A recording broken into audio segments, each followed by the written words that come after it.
بلخ ملي تلویزیون درنو لیدونکو سلام، ستړي مشئ. ستاسو پام راړوم د دې ساعت خبرونو ته. ویان سید عمر احمدي. په بلخ ولایت کې د غوره لوبغاړو پیژندلو په موخه د 8 ټیمونو ترمنځ د کرکټ سیالۍ پیل شوې چې 8 ورځې به دوام وکړي.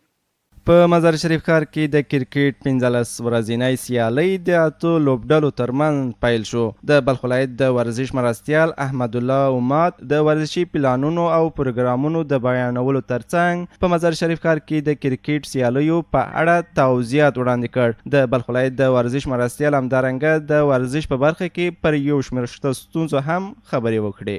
او خوشبختانه چې نن افتتاح شو او د 8 لوبډلو ترمنځ او مشکلات د بلخ ولایت د کرکټ یو څه اندازه شته چې هغه د میدان د نشتون له امله او دویم د ډېر لرې ساحه کې میدان دی، نو چې زموږ هم انشاءالله ورسره همکار یو او د کچېرې مرکز هم یو څه لږ همکار ورسره وشي د کرکټ د بازیکنانو لپاره د کرکټ او د لوبې د مسابقاتو زمینه برابره کړي.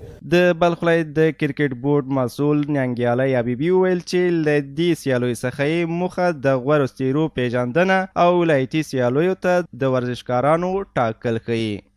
زمونږ 8 لوبډلې دي چې د بلخ ښاروالی ده، د دولت آباد ښاروالی ده، د مزار شریف ښاروالی ده، علمان کلب دی، کرکټ کلب دی، خپلواک کرکټ کلب دی.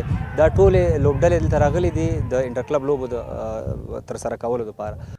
په ورته وخت کې 2 تنو ورزشکارانو محمد حلیم او اعلی نور اقیار د ورزش ریاست او د کرکټ بورډ مسؤلینو څخه د دا ډول سیالیو له لاره اچولو مننه وکړه او دا شان سیالۍ د هیواد لوبغاړو لپاره اړین او اغیزمن ښیي.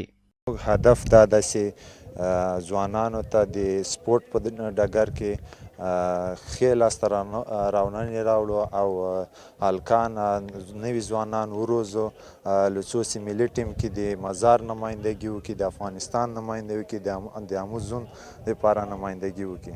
پیام به اونا این است که ورزش خو اول به صحتمندی بسیار فایده داره. اول باید به خاطر صحتمندی ورزش کنن، بعد ورزش اگر نمیکنن ورزش سپورت کنن، علاقمند ورزش باشن، چون ورزش یک چیز بهترین چیز است.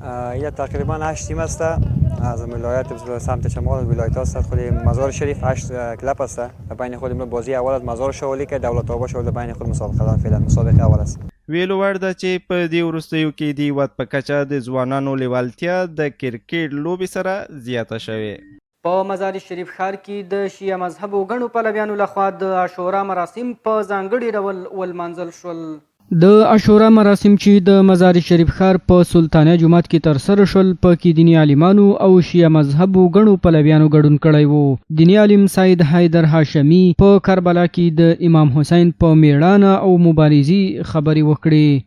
عشق و ارادت به امام حسین از مرزها گذشته، مرزهای در واقع که بخش از تنگ قرار دادن عرصه است در نهضت ابی عبدالله در نوردیده شده.